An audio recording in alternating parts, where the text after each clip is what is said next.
Dear friends, welcome to the Bhagavad Gita class, chapter 2, text 7.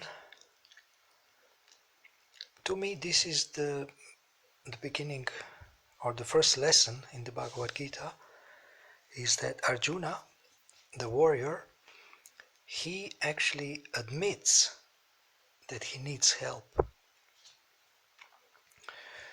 So here is the verse, Karpanya dosho pahatasva bhavaha prichami tvam dharmasamudha chetaha Yachreyasyan nishchitam bruhi tanme Shishyasteham shadimam tvam prapannam. Translation. This is Arjuna speaking to Krishna. Now I am confused about my duty and have lost all composure because of miserly weakness. In this condition, I am asking you to tell me for certain what is best for me. Now I am your disciple and the soul surrendered unto you. Please instruct me.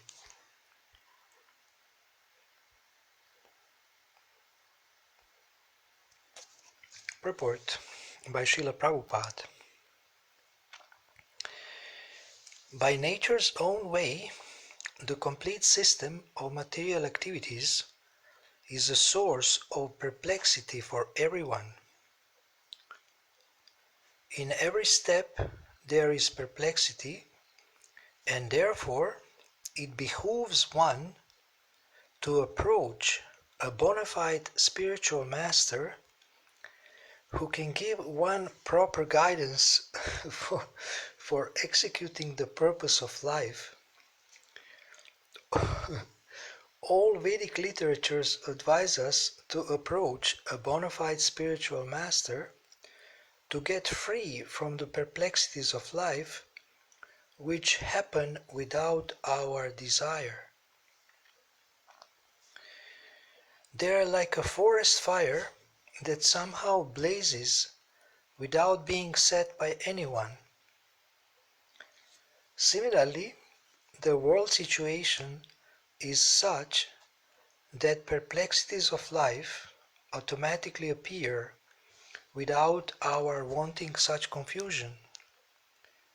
No one wants fire, and yet it takes place, and we become perplexed. The Vedic wisdom, therefore, advises that in order to solve the perplexities of life and to understand the science of the solution, one must approach a spiritual master who is in the disciplic succession. A person with a bona fide spiritual master is supposed to know everything. One should not therefore remain in material perplexities, but should approach a spiritual master. This is the purport of this verse. So there is more of the purport, but I will read paragraph by paragraph and first speak on the first part of the purport or the commentary of our spiritual teacher or spiritual master, His Divine Grace A.C. Bhaktivedanta Swami Prabhupada.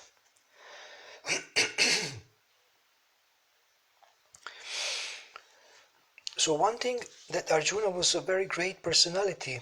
He was very powerful in any possible way, physical, spiritual, emotional, mental. He was very, very strong, very powerful, very pure person. But due to the family relations and the situation that was created due to political activities, he became confused because it was just about before the war, and on the other side there was his teachers and relatives, uncles, brothers. So he didn't know should he fight or not. He was a Kshatriya, and his duty was to fight for the religious principles, to protect the justice.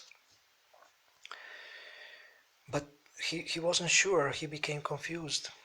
And one good thing that he has done is that in such a condition, he actually admitted that he needs help. So to me, the beginning of success is that we admit that we need help. If one thinks that he will do everything alone, he will never be successful. So he sincerely approaches Krishna, and they also stop friendly talks because they were friends, but now Arjuna is taking a position of a disciple. And he's sincerely asking Krishna to tell him what is best for him. So throughout Bhagavad Gita, Arjuna will ask this very intelligent question, an obvious question. If we approach someone who has answers, and the question is, what is most beneficial for me? What is best for me? So although Krishna and Arjuna were friends, now the role is changing. Now he says, I am your disciple and also a soul surrendered unto you, and please instruct me. So we may say that now, in this condition of confusion and weakness, Arjuna is more willing to hear. So we hope that present world situation with the lockdown and the virus will help some people to open their ears to spiritual message and take it more seriously. Because if things are going as they are going on, normally, usually, people forget about God, they forget about spiritual life, they just want to enjoy the material world, they just want to enjoy their senses, enjoy sense gratification, and they don't have time and they don't care about spiritual life. They want to have a romance, they want to go to Hollywood, they want to go to Bollywood and have a wonderful romance, and there is beautiful actors and singers, and this illusion is going on until it gets disturbed. And now it is disturbed in this situation, and of course we don't want people to die and we want to help people to be protected. But some people when there is trouble, they become more open to hear the spiritual message. That's the advantage. And we see that some people, when there is trouble, some people increase the fear in their heart, and some people increase their love and compassion. So I often say that every problem is an opportunity. And this is also stated in this verse 32 in this same chapter, in the second chapter of the Bhagavad Gita. And this chapter is called The Contents of the Gita Summarized. So we can say the overview of the Gita is in this chapter. So Krishna actually, he expresses this principle. He says that Arjuna is thinking that the fact that he has to fight is a problem. But Krishna says, no, this is an opportunity for you. Opportunity for you to win glory, opportunity for you to attain the higher planets, and other things he is describing. So Arjuna has seen the fight as a problem, and Krishna has told him this is an opportunity. So similarly, when we face some difficult situations, either globally or locally or individually, this is an opportunity for us to become more serious about self-realization. So how is nature designed? Now when we see nature, we think that, oh, well, I want to enjoy nature in one way or the other. And here it is said that by nature's own way, the complete system of material activities is designed in such a way to create problems for people. And there is problems at every step, and there is danger at every step. And what would be the solution to this, or how one can start looking for a solution? One needs to find people who have knowledge, especially people who have spiritual knowledge. And therefore, Srila Prabhupada here, he mentions the bona fide spiritual master. Bona fide spiritual master means genuine spiritual master. One who can give proper guidance for executing the purpose of life. Now today we have gurus who have big beard and orange robes or colorful robes, and they are very smart people, but they don't teach you how to serve God. They don't teach you. They even ridicule the fact of serving God and surrendering and understanding God, and they just make fun of it.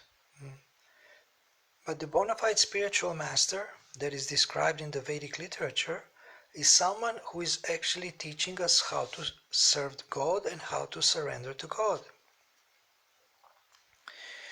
And if we look at the Vedic literatures of India, it advises us to approach a bona fide spiritual master to get free from the perplexities of life. These perplexities of life happen without our desire, just like a forest fire starts, although nobody wants it, somehow by the friction of the bamboo sticks or by wind, somehow the fire starts. So similarly, the world situation is full of perplexities, full of trouble, full of problems, full of miseries, and they appear automatically. Nobody wants this confusion, but it appears. Nobody wants forest fire, but it takes place. It takes place.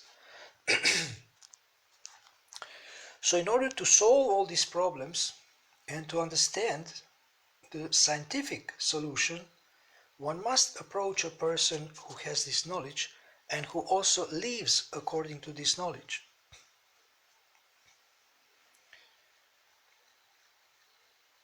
Now, here it is said that a person with a bona fide spiritual master is supposed to know everything. What does that mean? Does it mean that this person knows how to fix an airplane or whatever? Knowing everything in this case means knowing enough of the facts, of the information about the purpose of human life and about our position in the universe and our relation to the Supreme Personality of Godhead. So the advice given in this first paragraph is that one should not remain to be troubled, to be confused. One should not remain in perplexities of life, but he should approach a person who has transcendental knowledge, and that person is a bona fide spiritual master. And now the next paragraph describes who is the man in material perplexities. This is a person who does not understand the problems of life and does not understand what is behind these problems. Why do we have problems? Why it's not easy to live in the material world? Why it's not easy to live on this planet? There is a scripture called Brihad Aranyaka Upanishad, and this confused man or perplexed man is described as follows in this Upanishad. Yova etad aksharam gargya viditvasmal lokat praiti sa kripanaha. Kripana is a miserly man. So the person who is a miserly man, he is the one who does not solve the problems of life as a human, and who at the end of life he quits this world like animals in ignorance, without understanding the science of self-realization. So this human form of life is the most valuable asset for the living entity who can utilize it for solving all the problems of life. And therefore, one who does not utilize this opportunity properly, he is a miser. He is considered to be a miser. Kripana. And then on the other hand, there is the Brahmana, or one who is intelligent enough to think deeply and to utilize this human form of life, to utilize this body, to solve all the problems of life, to utilize his intelligence. So, ya etat aksharam gargi viditvasmal lokat praiti sa brahmanaha. It's just the opposite of Kripana. Brahmana is just the opposite of Kripana. So let us go back to the verse a little bit, and the Sanskrit verse starts with Karpanya dosho upahata. Karpanya dosha upahata. Karpanya dosho pahata svabhavaha. So Arjuna says that he is afflicted, he is disturbed by the miserly weakness, dosha. Dosha means weakness, dosha means also a fault. Kaler dosha nide rajan. So this weakness is mentioned also in another part of the Bhagavad Gita as Hridaya Dorbalyam. And this is like Krishna will give, like a heart surgeon or heart doctor, Krishna will give a diagnosis of Arjuna's problem as Hridaya Dorbalyam, which means weakness of the heart. Weakness of the heart. Sometimes people experience physical weakness of the heart, but this is more subtle. It's not weakness of the pump, that is the heart, physical heart, but it is the weakness of the mind and weakness of the intelligence. So he says, Upahata, I am afflicted, I have this problem. He can feel that his mind is weak and he is seeking help from Krishna. He is begging him to give him good advice, to instruct him. And now let us look at the last paragraph. This one is the longest paragraph out of 3 paragraphs, so we will break it down in 2 parts, I think. The Kripanas, or miserly persons, waste their time in being overly affectionate for family, society, country, etc., in the material conception of life. One is often attached to family life, namely to wife, children, and other members, on the basis of quote-unquote skin disease. The Kripana thinks that he is able to protect his family members from death, or the Kripana thinks that his family or society can save him from the verge of death. Such family attachment can be found even in the lower animals who take care of children also. Being intelligent, Arjuna could understand that his affection for family members and his wish to protect them from death were the causes of his perplexities. Although he could understand that his duty to fight was awaiting him, still on account of miserly weakness, he could not discharge his duties. So therefore he is asking the Lord, Krishna, who is the supreme spiritual master, to make a definite solution. And he offers himself to Krishna as a disciple. He is stopping, he wants to stop friendly talks.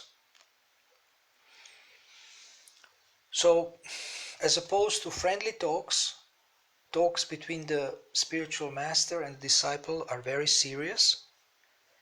And now Arjuna wants to talk very seriously before the recognized spiritual master. So Krishna is therefore the original spiritual master of the science of Bhagavad Gita. And Arjuna is the first disciple for understanding the Gita. How Arjuna understands the Bhagavad Gita is stated in the Gita itself.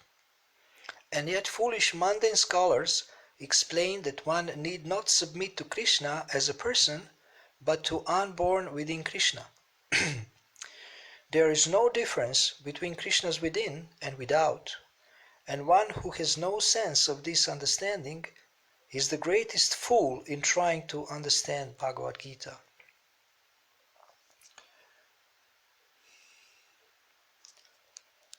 Now what is important here is that one should not twist the meaning of the Bhagavad Gita.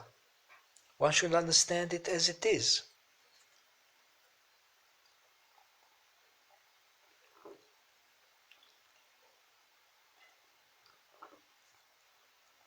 Therefore, we have published the Bhaktivedanta Book Trust, Bhagavad Gita as it is. And Srila Prabhupada's commentaries are not his own opinion, but he has made commentaries based on the commentaries of the Acharyas in the disciplic succession. So therefore this edition of the Bhagavad Gita is the most authoritative, and one can get the real understanding of the Bhagavad Gita from the Bhagavad Gita as it is. Now this page, Bhagavad Gita class or Bhagavad Gita, has a picture of the Bhagavad Gita as it is, as the cover picture, this brown Bhagavad Gita, and if you look a little bit closely, you will see that it is written Bhagavad Gita as it is. So it's not that every Bhagavad Gita is the same. When I found out the Bhagavad Gita in 1982, I have found some other translations and editions, English and Serbian translation, and they were not the same.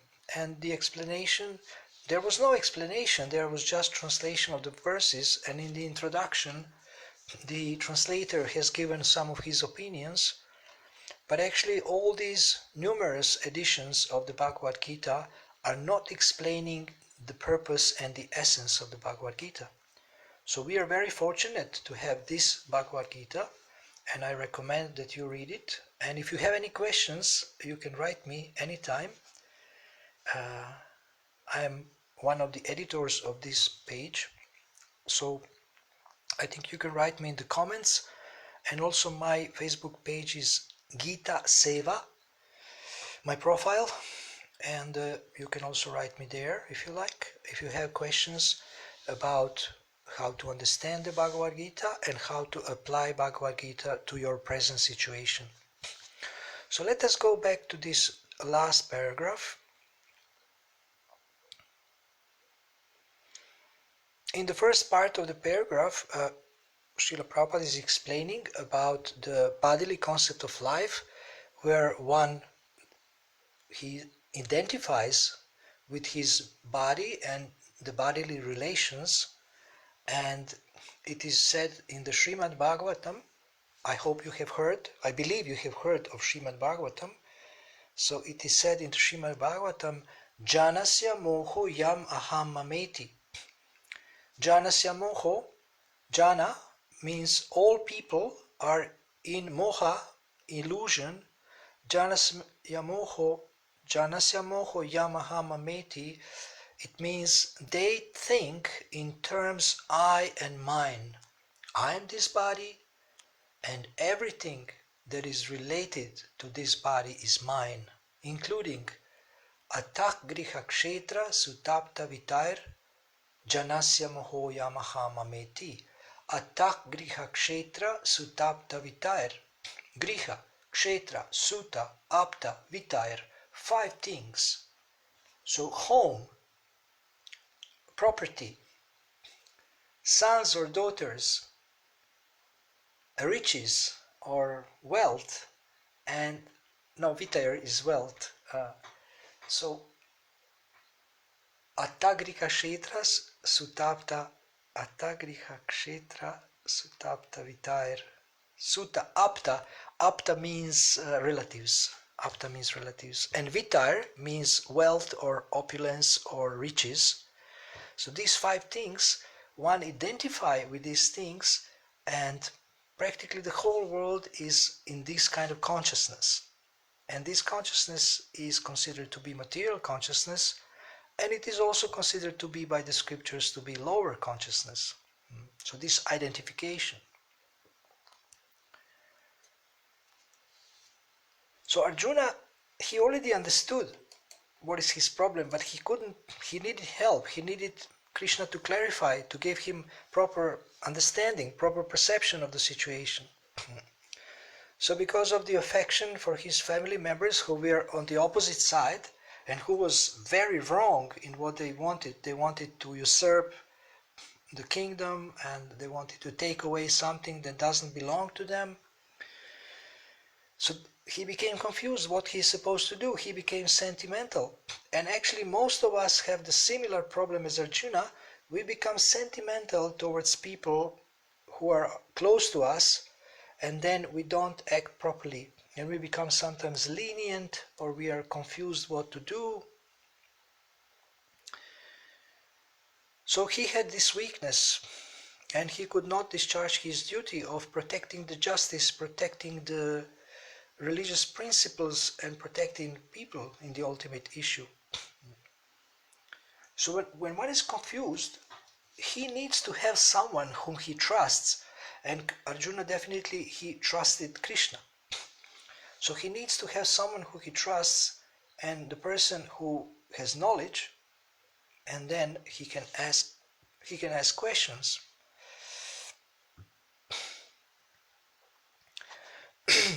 So in the last part of the purport, again, this is what we already spoke about, and that means to understand the Gita from a bona fide spiritual master, to not interpret. Srila Prabhupada actually mentions one of the famous Indian teachers who was misinterpreting the Bhagavad Gita, and he said that we should not surrender to Krishna as a person, but to the unborn within Krishna. So this is this impersonalistic and Mayavadi understanding, which is condemned and which is wrong. So bona fide spiritual master will tell us that Krishna is the Supreme Personality of Godhead. Krishna says, I am the Supreme Personality of Godhead, and bona fide spiritual master says, Krishna is the Supreme Personality of Godhead. Krishna says, you should serve me, and the bona fide spiritual master says, you should serve Krishna. So, bona fide spiritual master never says he is God. So this is what I wanted to share with you today. I hope this was interesting and intriguing to you. And please feel welcome to write me if you have any questions. And I will do this kind of talks on Bhagavad Gita and other Srila Prabhupada's books as much as I can. I will try to do it several times a week. I'm also active on my page Gita Seva, where I also have posts and broadcasts. I'm posting some quotes on wisdom, and I will also post here. I will post some quotes and some universal wisdom from the scriptures, so that in this way you can have access to this ancient wisdom and timeless principles of success. And the last thing I want to mention, that I was studying Bhagavad Gita for many years, at least 10-15 years, from a different point of view than I was studying before. And this is the point of view of success, because today they speak so much about success, and I say that Bhagavad Gita is the best success manual. So please study Bhagavad Gita as a success manual and try to discover the success principles in the Bhagavad Gita. And use these success principles, and if you need help in using the success principles of the Bhagavad Gita in your everyday life, then please contact me and I will assist you. So thank you very much for listening. I wish you a wonderful evening or morning, whatever it is there where you are staying, and I hope to be here soon and be with you soon. Hare Krishna.